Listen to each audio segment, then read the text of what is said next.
Muito bom dia a todos os que nos acompanham nesta nossa série de leitura, comentários e glosas dos textos dos registros sobre registros, publicado em série no site da nossa Uniregistral, a cujo reitor, o Dr. Francisco Raimundo, eu apresento os meus cumprimentos e o testemunho de minha gratidão pela oportunidade que nos concede de nos reunirmos aqui. A todos os aqui presentes também a minha saudação e também aqueles que nos assistem pela via informática.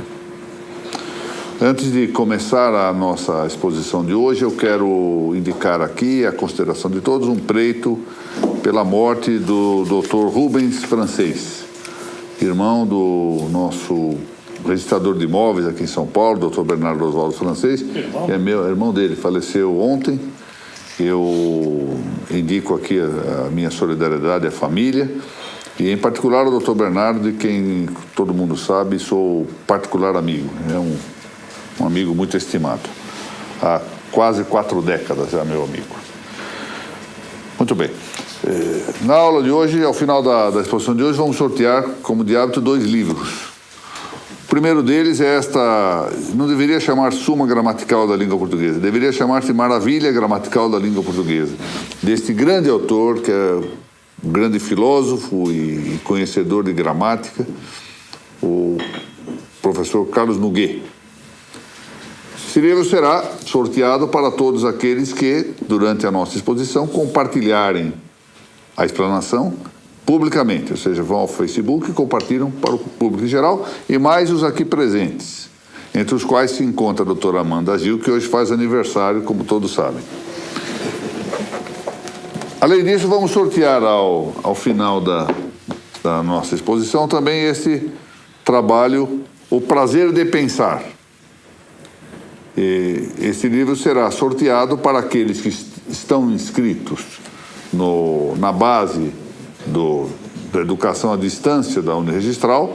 Essa inscrição é gratuita, está próximo de chegar a 400, que era a meta que eu pretendia. Eu continuo com esse verdadeiro mistério iniquitatis de saber por que as pessoas não se inscrevem gratuitamente no site. Mas, enfim, será sorteado entre aqueles que pelo menos tiverem assistido a uma aula desse curso. Muito bem.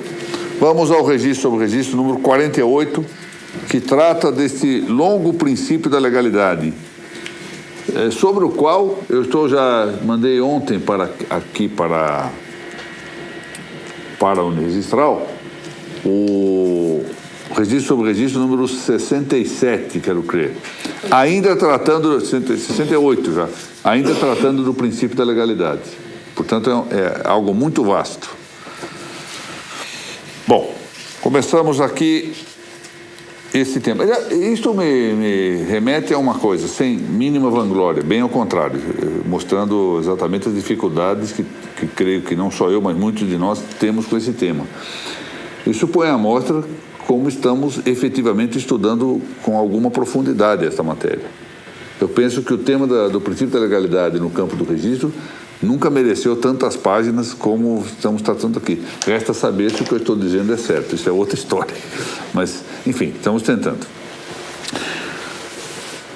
O discurso de qualificação registral é próprio da razão prática. Ou seja, eu me lembro que, ao final da última exposição, nós justamente colocávamos essa pergunta. Esse discurso de qualificação é da razão teórica ou da razão prática? É isso que nós vamos começar a ver aqui. Estou a afirmar, é da razão prática. Como sabem, já deixei isto dito, a razão é uma só faculdade, chamemos-la de inteligência, de entendimento. E a razão que propriamente diz respeito ao entendimento enquanto discurso, ou seja, passa de verdades conhecidas, que nós chamamos de premissas, para verdades não conhecidas, como é a conclusão, pode ser especulativa ou prática. Como veremos aqui, acho que digo aqui adiante, a razão prática é apenas uma extensão da especulativa. Não se trata, portanto, de 2 faculdades, uma só, que pode ter uma função especulativa ou teórica, uma função prática, sobre o tema nós veremos algumas distinções adiante. Esse discurso é uma operação intelectual que trata de coisas que o homem deve fazer ou agir. Ou seja, a função da razão prática é discorrer sobre aquilo que eu devo fazer. Fazer significa produzir obras exteriores, produzir coisas exteriores. Ou agir, isso aqui é imanente. Como devo agir? Isso é imanente. Portanto, aí essa expressão ditada por Santo Tomás de Aquino e muito significativa. De rebus operabilibus ab homine, de actibus hominum, ou seja, das coisas que se devem fazer ou que se devem agir. Diversamente, o entendimento especulativo ou teórico, lembram-se disso, já lhes disse, não convém que relembremos apenas o ponto. A palavra especulativa ou especulativo vem de speculum, espelho, e teórico ou teoria vem de theorein, que é ver, é o ato de visão. De maneira que o entendimento especulativo é aquele que simplesmente especula, espelha, ou vê as coisas prontas. Diversamente da razão prática, que indica obras a realizar, seja do plano exterior, seja de maneira imanente. Então, por exemplo, a astronomia é especulativa, é teórica. Eu simplesmente contemplo e já sei qual a verdade, já obtenho a verdade com especulação. O plano da moral é de razão prática. Ou seja, eu preciso ter um operável para que esse operável realize aquilo que a razão prática indica. De maneira que o conhecimento é de um operável, de algo que se vai realizar, e não de algo que já está pronto. Eu completo com a razão prática o conhecimento da verdade. Voltemos aqui. O entendimento especulativo, ou teórico, a mesma coisa, dirige-se à só contemplação de uma verdade estabelecida, ou seja, a contemplação de um necessário. A palavra contemplação aí está com significado um pouquinho impróprio. Não é certo falar diretamente de contemplação. Há um sentido específico para a contemplação que o distingue um tanto da ideia de especulação. Propriamente se contemplam realidades divinas. Ou seja, um místico, um ascético, contempla Deus. Esta é a ideia. Um pouco distinto, pois, da ideia de especulação, de espelhar, porque não se espelha a Deus. Já o fim do entendimento prático é o operável. É dizer, o agível e o factível. Assim, a razão teórica é apenas apreensiva, ela apreende aquilo que deve conhecer. Já a razão prática é causativa, é apreensiva e também causativa. E causativa do quê? De coisas singulares e contingentes, porque as coisas contingentes sempre ocorrem nos singulares e sobre os singulares. Ou seja, a razão prática se dirige sempre a coisas contingentes. Aqui se dirige sempre a coisas contingentes enquanto causativa, enquanto causa. Aqui se põe a chave ou clave da tarefa qualificadora que se atribui aos registradores. Os registradores não têm uma simples missão ou incumbência ou competência cognoscitiva. Eles não são chamados só a conhecer. Ora, aqui, por exemplo, a nossa tarefa é conhecer. Se alguém, por exemplo, no Pinga Fogo, de que participou tão brilhantemente o nosso doutor Ulisses, responde a uma pergunta, responde pela ideia simplesmente de conhecer. O registrador não faz isso apenas na sua função qualificadora. Quando o doutor Valdecir, a quem apresento minhas saudações, qualifica um título, ele não só qualifica para conhecer, mas para alguma coisa adicional, que é justamente a inscrição que se vai realizar. Ou seja, os registradores não têm essa incumbência cognoscitiva, vale dizer, de uma verdade já estadeada, acabada, terminada. Mas, diversamente, tem a tarefa de dirigir-se a algo ainda pendente de realização e sobre cujo valor singular, ou mais exatamente, sobre cujo bem ou mal, justo ou injusto, lícito ou ilícito, deverão eles decidir para aplicar uma dada norma jurídica. É exatamente isto. O que o registrador decide, quando decide se deve ou não escrever, é sobre o lícito e o ilícito registral, o justo ou injusto registral, ou mais amplamente, o bem ou mal registral. Tudo isto empolga uma série de questões, entre elas a da independência do decisor é dizer, do registrador, no nosso caso, e a do grau de certeza que emana da decisão prática. Passemos a cuidar um tantinho mais deste tema. Discernir o valor concreto de uma ação, ou dito de modo mais próprio, do bem ou do mal, do justo ou do injusto, do lícito ou do ilícito de uma ação singular, depende sempre de uma disposição intelectual. Eu chamo a atenção aqui para o fato de que, singularmente, concretamente, nunca há instâncias, nunca há algo que esteja isento da instância moral. Todos os atos, até passear, até espairecer num dia de sol, que em princípio pode ser indiferente fazer ou não fazer, em concreto não é indiferente. Em concreto eu preciso ver se ao espairecer andando sob o sol não estou deixando de cumprir algum dever.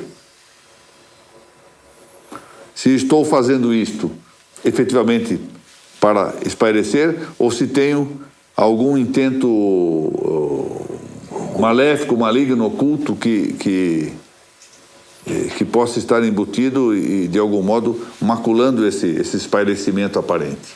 Ou seja, em concreto, não há nada que escape da instância moral. Mas isso depende, volto a dizer, de uma disposição intelectual. Não se desse com efeito uma dada tendência, uma dada inclinação ao objeto, não se admitiria possível discernir esse valor. É exatamente pela inclinação que eu valorizo o objeto. Equivale a dizer que, não bastando ao registrador, para bem exercitar suas funções profissionais, um mero conhecimento teórico, especulativo das normas jurídicas, ao revés, sabe que eu verifiquei já isto. Em alguns casos, ao largo da vida, né, de ter ficado tanto tempo entretido, até mesmo no âmbito judiciário, a fazer correções, que havia gente muito bem preparada do ponto de vista doutrinário, teórico, e que não era efetivamente bom registrador. Não sabia dar este passo para a decisão concreta. E, ao revés, gente que aparentemente não tinha preparo teórico, mas que decidia bem. E isso não é só no registro. Eu posso contar aqui um episódio, naturalmente sem mencionar elementos identificadores, e na vida do colegiado foi isso que aconteceu. Eu fui revisor certa vez de um colega, e quando eu soube que eu ia revê-lo, eu fiquei assustado. Eu disse, mas esse colega realmente não tem mínimo preparo naquilo que ele faz. Era manifesto, eu conversava com ele e percebia que ele... Mas que coisa curiosa, tinha um senso, uma sensatez prática notável. Era raríssimo que eu divergisse dele nas soluções. Não era um estudioso, não sabia pouco de doutrina, mas a decisão do caso era... Ou seja, ele tinha um conhecimento do singular, como é próprio da prudência. O mais importante da prudência é conhecer o singular. Ele conhecia bem o singular. Então tinha uma certa inclinação quase que habitual para fazer justiça. Então, é preciso distinguir. Claro que o ideal, a figura ideal do registrador é aquele que domina muito bem a doutrina, domina muito bem o direito posto e, além do mais, exercita bem na prática, ou seja, na prática registral a sua função. Mas é possível, nem sempre nós vamos ter soluções assim. Podemos ter grandes professores que não saibam exercício prático e podemos ter gente muito boa na prática e que não conhece a doutrina. Há mesmo um caso manifesto de um grande jurista nacional, grande jurista efetivamente, que foi meu professor na pós-graduação e tudo, um doutrinador excelente e que não era bom juiz. Ele próprio deixou trair por isso. Um outro caso ainda de um outro, este muito meu amigo e que está aposentado há muitos anos, que foi magistrado, doutrinador emérito, e que como juiz não deixou uma grande passagem. Ou seja, havia algo dessa prudência no trato do singular que não convinha a alguém que no fundo era mais teórico do que prático.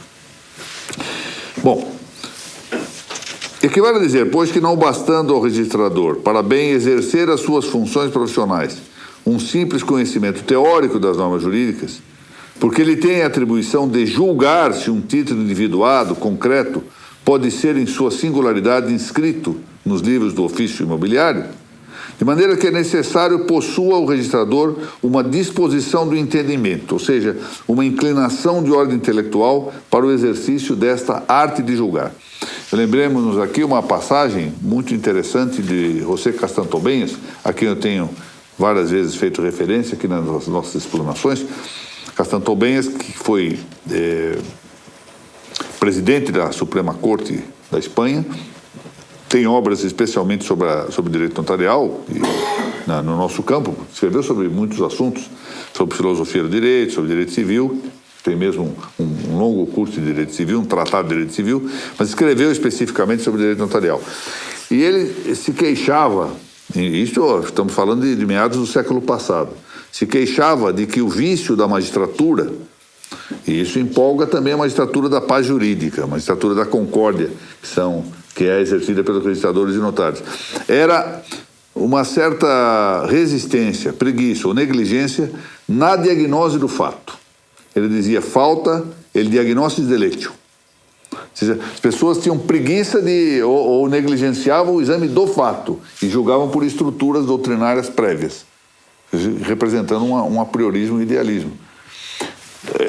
O que provavelmente só fez piorar o século XXI e o resto do curso do século XX com a aparição dos meios informáticos, que são excelentes por si próprios, mas levam, por exemplo, à chamada perversão da tecla F3, não é? Eu conto aqui um episódio interessante. Eu tenho por hábito lá no tribunal, meu gabinete se reúne para discussão prévia dos projetos de voto a elaborar. Primeiro pedem minha solução, eu dou a solução, indico mais ou menos os caminhos e o pessoal vai elaborar, fazer as pesquisas específicas e fazer o voto, projeto de voto. E eu tinha discutido um caso muito interessante e a coisa passou. Uma semana depois, meu gabinete costuma muito rapidamente fazer as coisas porque eu cobro muito, eu sou um desembargador extremamente chato, essa é a verdade. A gente tem que confessar os próprios defeitos. Eu sou extremamente chato na forma de escrever, mandei chamar, chamei a chefe do gabinete, cadê aquele voto? Estamos pesquisando ainda. Estou pesquisando, mas eu já dei toda a linha. Mas aqui nós não achamos nenhum precedente. E por que eu preciso de precedente? Nós fazemos aqui. Então, tinham que achar alguma coisa para apertar uma tecla e dizer, olha, já outro disse isto. Então, esse é um defeito dos nossos tempos. Isso é um defeito dos nossos tempos. E é claro, todos nós ficaremos satisfeitos. Temos que fazer um trabalho, o trabalho já está pronto, aperta uma tecla e resolve. Eu mesmo, para elaborar essa série do registro sobre registro, é que eu quero confessar a grande dificuldade que eu tenho de semanalmente fazer esse artigo. É realmente difícil, não é cômodo fazer isso. Quando acho algum texto que eu já tratei da matéria, eu fico muito satisfeito. Já tenho isto mais ou menos pronto. É natural, é humano que seja assim, não é? Uma tendência a essa ociosidade. Mas, no caso dos registros, esta disposição deve levar-nos exatamente a examinar o fato, que está no título. A relação deste fato com outro fato, que é o registro anterior. Isso que é importante. Essa disposição intelectual prepara qual uma potência em movimento, a perfeição a que se dirige.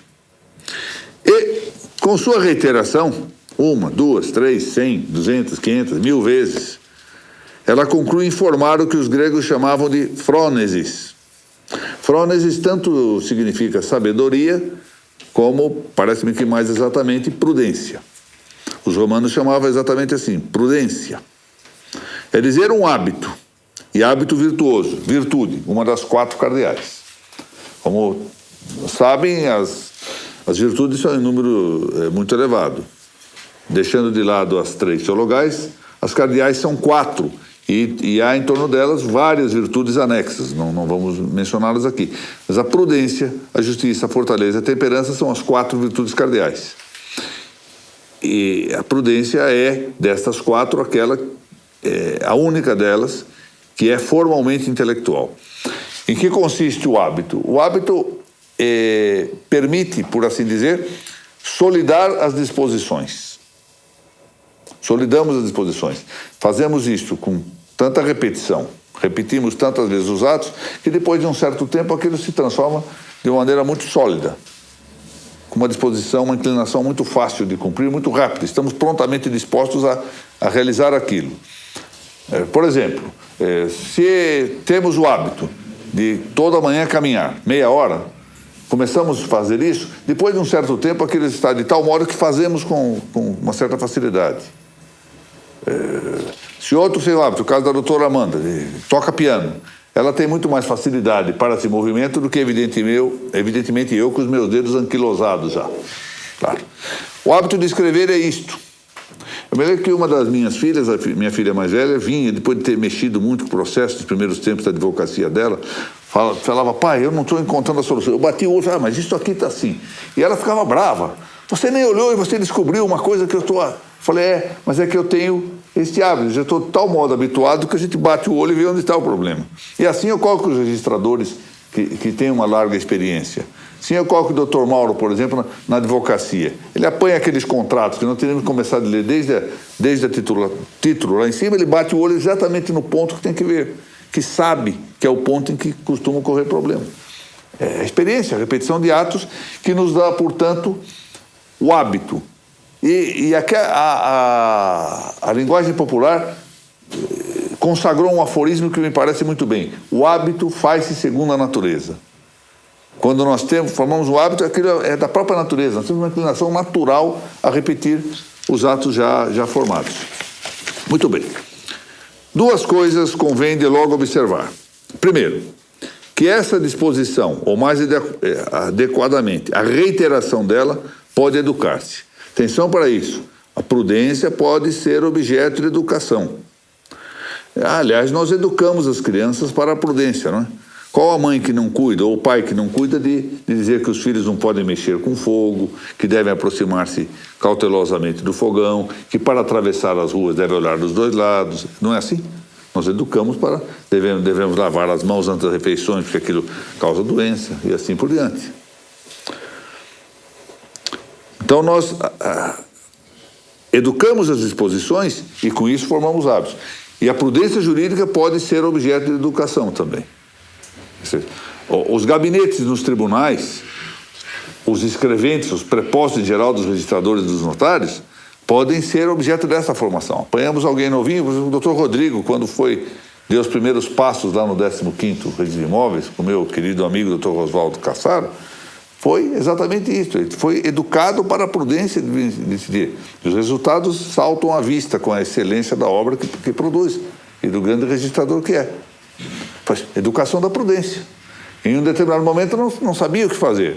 Então vai ser, não faça isso que o resultado não será bom.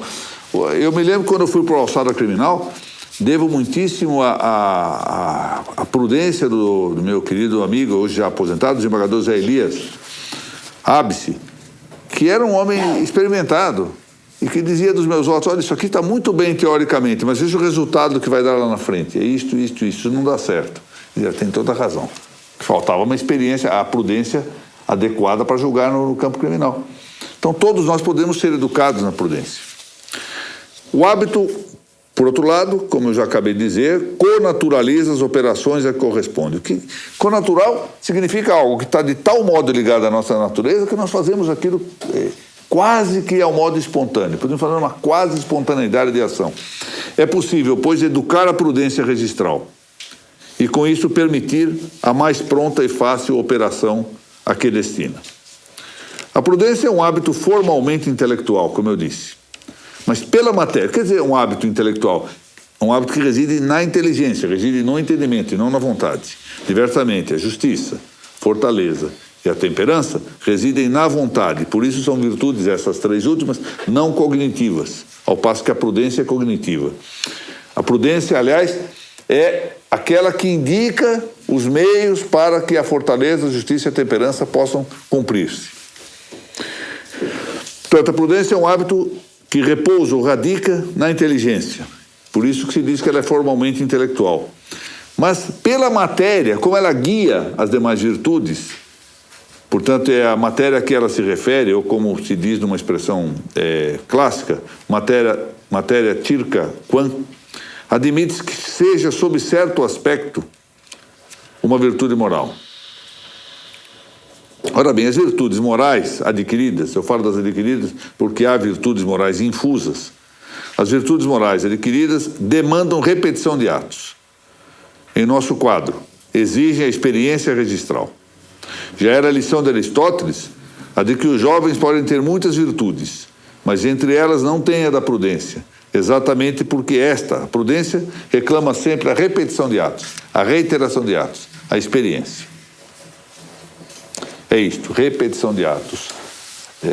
Isso explica porque eu não consigo, ou quase nunca consigo, cumprir a meta de toda segunda-feira começar a andar 30 minutos por dia. Porque eu não começo nunca e, portanto, não repito atos e, portanto, não gero hábito. A repetição pessoal de atos dispõe para a pronta e fácil prática de novos atos de algum modo símiles.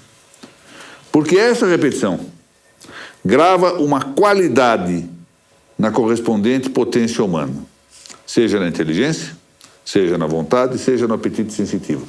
Eu convido para uma experiência muito interessante que nós todos podemos fazer. Com todos ocorre a mesma coisa. Leitura é um hábito. Atenção.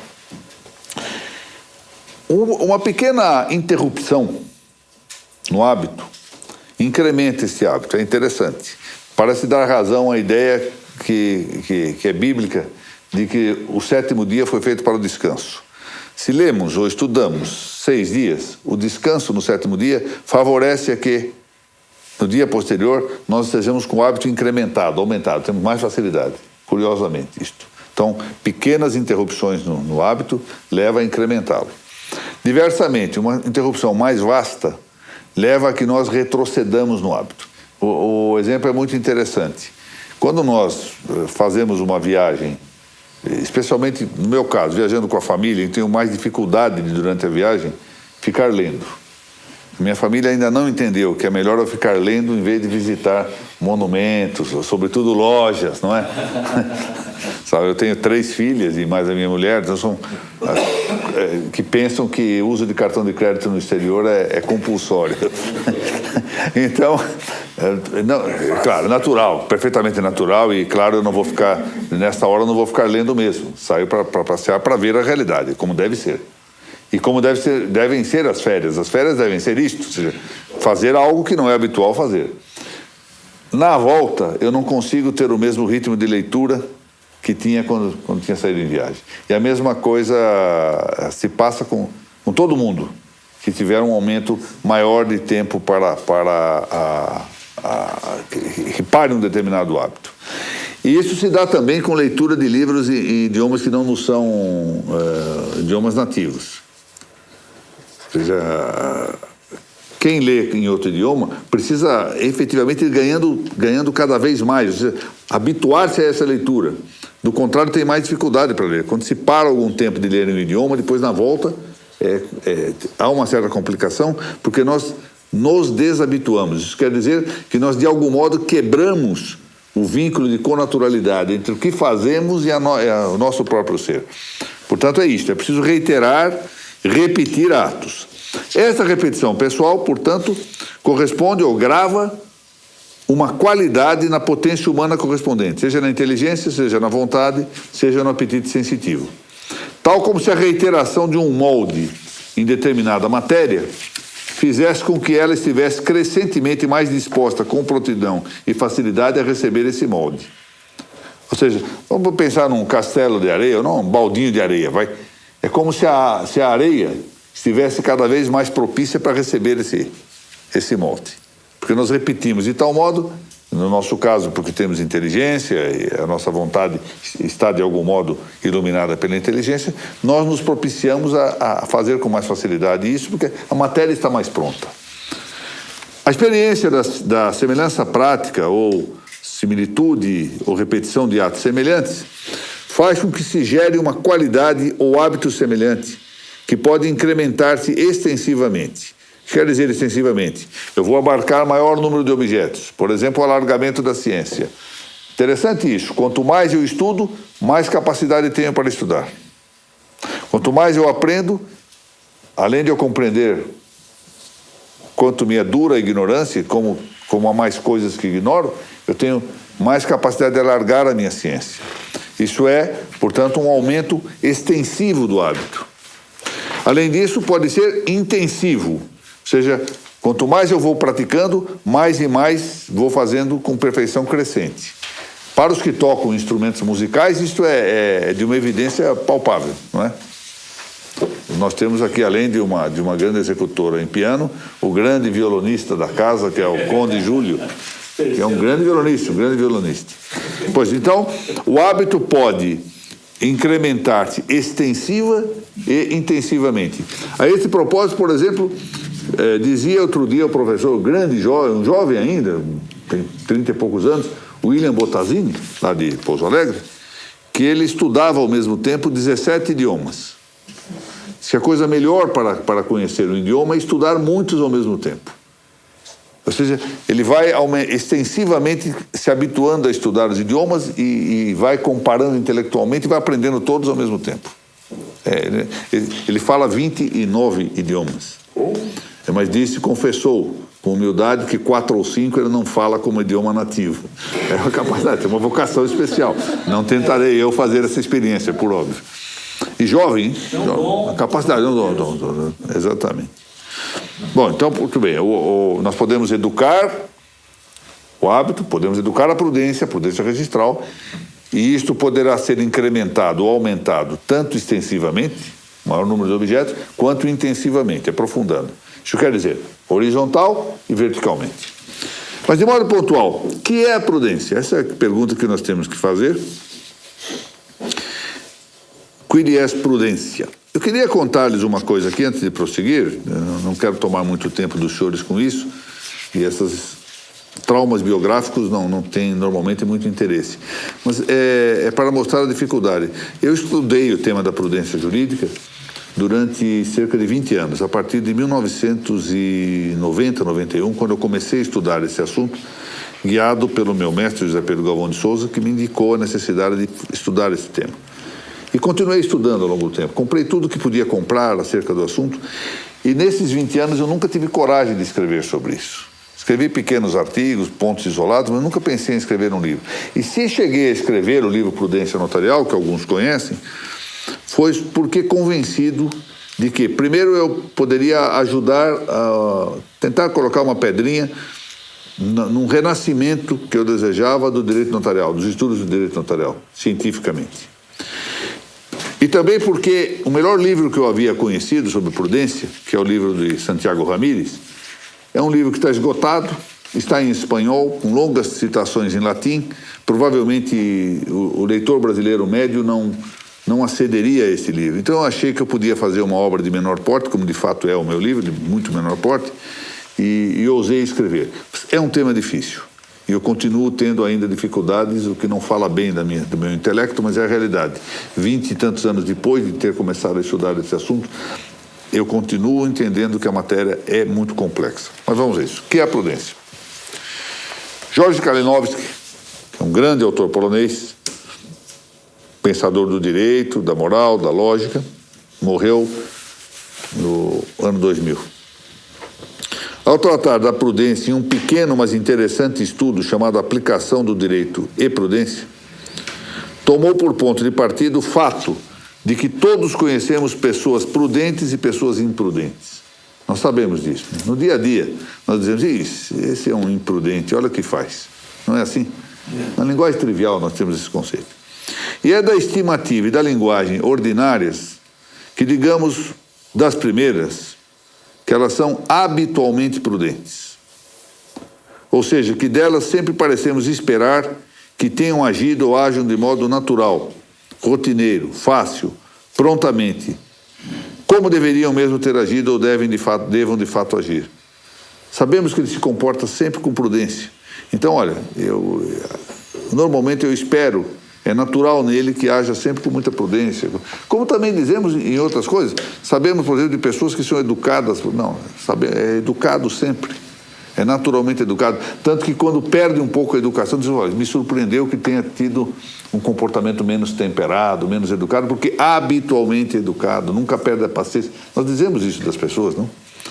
Enfim, uma pessoa prudente é a que faz tudo como ele for, ou seja, como deve ser feito.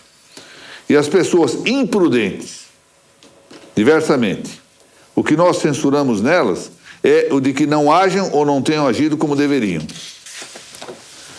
A prudência é um hábito, um modo de ser permanente, estável, dinâmico, operativo, que dispõe a agir bem. Não custa aqui lembrar que há outros hábitos operativos, além da prudência. A justiça, a fortaleza e a temperança são hábitos operativos.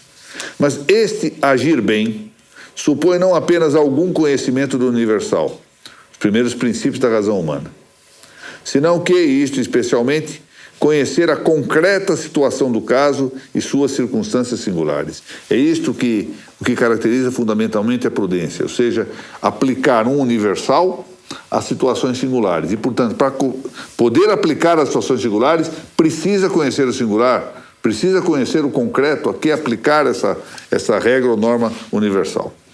O homem prudente é o que ensina a verdade prática, ou, quer dizer, o médio. Não é aqui, a palavra médio está no masculino porque é o médio. Talvez seria bom colocar aí, doutora Amanda, o artigo definido, antes da palavra médio. Ou o médio para a realização das outras virtudes morais. Estas que são não cognoscitivas. Aí está dito, a justiça repousa na vontade. A fortaleza, no apetite irascível. A temperança, no apetite concupiscível. Ou seja, são hábitos não cognoscitivos. Eu já dei este exemplo aqui, vamos repeti-lo. Eu quero ser justo, em dada situação, inclino-me a isso, animo-me a isso, mas preciso descobrir qual é o sum dessa relação de justiça. O sum da relação de justiça não pode ser ditado pela própria justiça, porque a justiça radica na vontade que é não cognitiva. Ela apenas me inclina ao bem. Eu tenho uma forte inclinação a ser justo. Mas preciso saber como ser justo em uma dada situação. E para ser justo eu dependo de uma virtude, de um hábito, que me indique qual é a regra universal, qual é o caso singular, conhecer o caso singular para fazer essa aplicação. Eu descubro o sum do justo, o sum da justiça. E isso se deve à prudência. É exatamente a prudência a causa pela qual essas outras virtudes, as morais, são virtudes. É a prudência que torna a justiça virtude, a temperança virtude, a fortaleza virtude. Eu estou citando aqui esse autor extraordinário que foi Joseph Pieper, que tem um livro sobre as virtudes fundamentais, e especialmente o tratamento que ele dá ao tema da prudência é extraordinário. Aliás, é uma obra de um valor literário, é agradável de ler-se também. Normalmente esses trabalhos de filosofia não são propriamente agradáveis de ler. No caso do Pieper, o Pieper era também um literato. Porque a prudência, dizia eu, dita a justiça, a fortaleza e a temperança, bem como as virtudes anexas delas todas, o bem singular que se há de agir aqui e agora, o mal singular que se há de evitar aqui e agora. Em resumo, eu quero ser justo. Muito bem. O que é ser justo neste caso? É a prudência que me diz, o senhor quer ser justo? Então faça tal coisa. E isso quem me dita é a prudência. Ou seja, não se trata de, com o hábito da prudência, discutir sobre o universal ético ou jurídico, mas sim sobre o bem e o mal concretos, sobre o justo e o injusto pontuais, sobre o lícito e o ilícito singulares de uma dada ação hic nunc, ou seja, aqui e agora.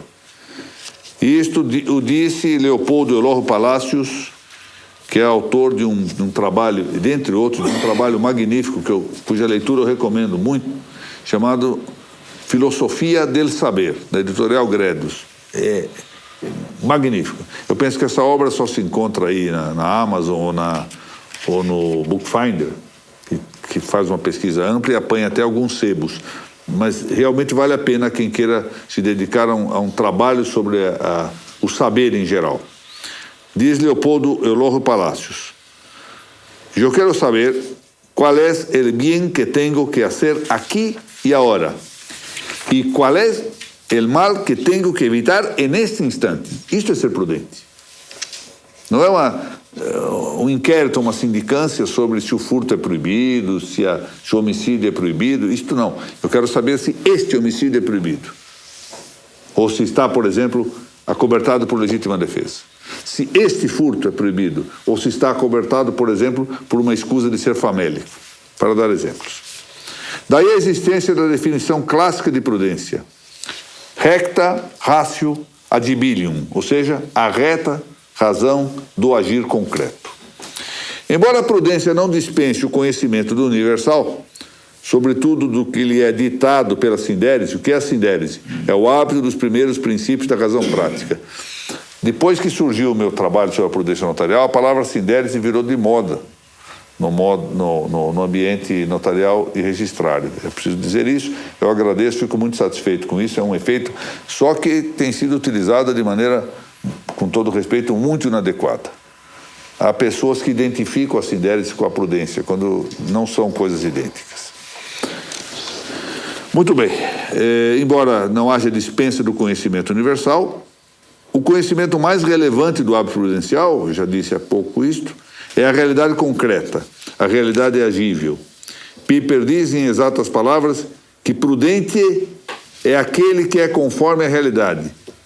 É isto, é conformar-se à realidade das coisas. Ainda que o registrador prudente não seja o mesmo que o só registrador experiente, porque a experiência não tem a nota de universalidade que se assina à prudência, ou seja, alguém pode ter experiência e não ser prudente. Menos ainda que o registrador prudente seja um só doutrinador do direito dos registros, como eu disse há pouco, tampouco o registrador que sabe as leis de cor e até aquele gênio de memorização que parece recitar os códigos e normas do judiciário. Isso é um pouco difícil hoje. Admitamos que é tarefa quase impossível. Mas, enfim, esses casos todos não são exatamente, como se diz aqui, simpliciter, um registrador prudente. O registrador prudente, combina o conhecimento do universal com a experiência registrária, que ensina a verdade nos fatos contingentes. Os senhores podem agora entender a razão pela qual alguns atribuindo-me... É um pouco aqui de adulação também, faz parte da conversa reverencial. Adulatio peccatum est, é preciso dizer. Diziam, o senhor seria um grande registrador. Não, eu não seria um grande registrador. Eu não estou preparado para ser registrador. É uma coisa interessante. O doutor Ulisses está preparado para ser registrador. Eu não estou preparado para ser registrador. Eu não tenho experiência registral.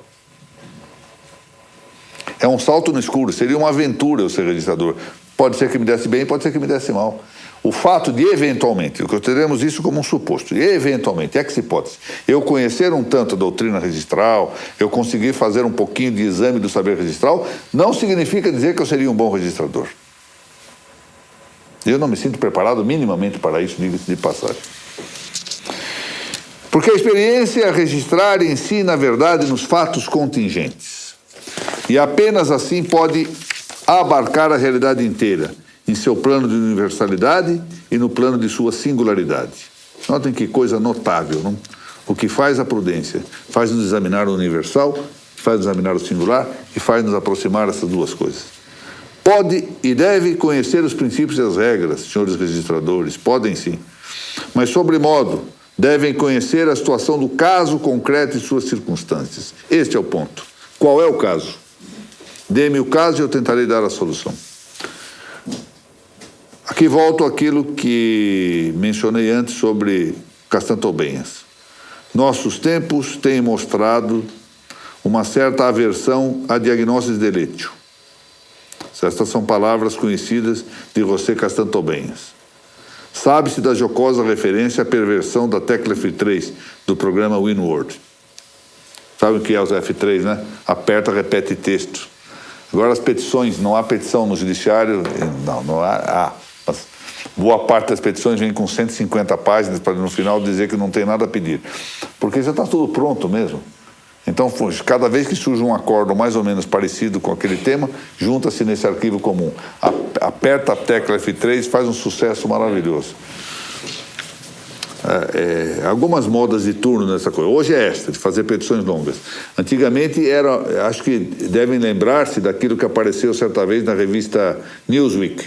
As 3 colunas de sobrevivência no funcionalismo público norte-americano. Criavam-se lista de 10 palavras, 10, 10 e 10. Por exemplo, projeto, plano, esboço e aí por fora. E daqui, sistemático, metódico, esquemático, e depois aqui exponencial, etc. Depois juntava de qualquer forma a palavra, fazia um relatório. O nosso projeto sistemático exponencial levou ao resultado. Agora a moda é citar em inglês. Citar alguma linguagem de informatez, dá a impressão que se conhece, que está se propondo grande novidade, que são coisas que vão salvar o mundo. Nós temos visto isso, né? Alguns tópicos aparecem. Quando eu entrei no Tribunal da Sala Criminal, o tópico era, toda vez que eu não entendia alguma coisa, mas por que está se decidindo esse modo? Não, são as tendências do direito penal contemporâneo. Tá bem. Até que um dia eu perguntei, escutei, eu queria entender um pouco melhor quais são essas tendências do direito penal contemporâneo. Podiam esclarecer-me? Essa aí nunca mais se citaram. Desapareceu a tópica. Agora a tópica atual é assim o exige o mercado. Quando a gente não, assim o exige o mercado. Não se sabe que coisa é esse mercado, que é uma hipótese que nós não sabemos qual é, e não sabemos quem é o intérprete que conseguiu reunir essas informações. Deve haver algum profeta, alguma coisa. Algum profeta. Não, assim o exige o mercado está exigindo essa posição. Pois não, se é assim, fazemos, não é? Ditadura do mercado. Mas isso é tópica. Na verdade, é um argumento para se livrar de ter que provar alguma coisa. Diz, não é assim, pronto. O registrador prudente é, porém, o que conjuga a memória do passado com a observação do presente e a previsão do futuro. É isto mesmo. Ter a memória do passado, ter a humildade de observar o presente e prognosticar o futuro. Ele não é um simples repetidor de soluções achadas num arquivo. Tampouco, porém, padece desta obsessão cronolátrica dos que confundem o novo com o verdadeiro, seja numa espécie de despotismo do tempo que passa. Outro dia, um meu estimado colega da magistratura advertia os registradores que devem citar apenas acórdãos contemporâneos. Eu que sou velhinho, senti-me um pouco, embora esteja fazendo acórdãos novos, senti-me um pouco incomodado com aquilo. De maneira que homens como o ministro Rodrigues Alckmin, como o ministro Moreira Alves, como o ministro Cordeiro Guerra, como os nossos desembargadores aqui, Dínio Garcia, Marcos Nogueira Garcês, Silvio do Amaral, já o Malini, que se aposentou, isso não tem mais valor porque não são os atuais. Ou seja, isto, com todo respeito a esse colega, que deverá ter falado sem pensar isso, porque é uma cerimônia pública, e indicando esse fato a registradores novos. Isso, na verdade, corresponde a ideia de estar sempre com os ventos que estão passando. É um politicamente correto tão avesso à realidade que já passou, mas que continua gerando as suas virtualidades, e que muitas vezes pode e deve ser corrigida naquilo que estiver errado, que, olha, desde que seja atual, estou de acordo. Ou seja, o critério já não é mais a verdade, é a novidade. Está errado isso. Está errado. Isso é o despotismo do tempo que passa. Doutora Graziella, quando estivermos em condições... Estamos muito bem. Eu quero aproveitar, então, enquanto a Graziella prepara ali, para dizer o seguinte: nós vamos sortear aqui primeiramente o livro do Carlos Noguet. O Noguet está lançando uma escola filosófica, um curso de 5 anos de filosofia com uma aula por semana, e é um preço que me pareceu, né, quando eu olhei, disse, não é possível. Sai mais ou menos, se pagar o pagamento anual, abaixo de R$12. Aliás, mesmo que pague mensalmente, está abaixo de R$12 por aula. É por volta de R$11 ou R$10 esse pagamento anual. É muito interessante. Sobretudo partindo da competência sábia desse professor Noguet. Acho que aqueles que se disponham a estudar seriamente filosofia, pelo método informático, que não é também... talvez não seja o melhor, vai haver necessidade de complementação de alguma coisa, porque não é como estar diante de um professor, com a exposição pessoal e podendo eventualmente fazer alguma pergunta ou não. Mas aí está uma trilha muito interessante com alguém sério. O Carlos Noguet é sério, é competente, é um sábio, é hoje, a meu modo de ver, o maior filósofo brasileiro. Doutora, estamos em condições. Vamos lá, então, sorteio da Suma Gramatical. A suma foram 31 compartilhamentos e mais 8 dos presentes aqui, né? Então, estamos com 39. Número 11, Roberto Partianello. Roberto Partianello. Partianello. Muito bem. Um italiano. Italiano. Um italiano. Va bene. Muito bem, meus parabéns. E para o nosso pessoal do EAD, dos inscritos, quantos temos de inscritos lá? Temos 402. Ultrapassamos a meta. 12 elegíveis. Porque Muito bem. assistiram pelo menos uma aula. Muito bem. Quando que a gente vai aumentar a nossa meta? Vamos esperar um pouquinho mais um pouquinho.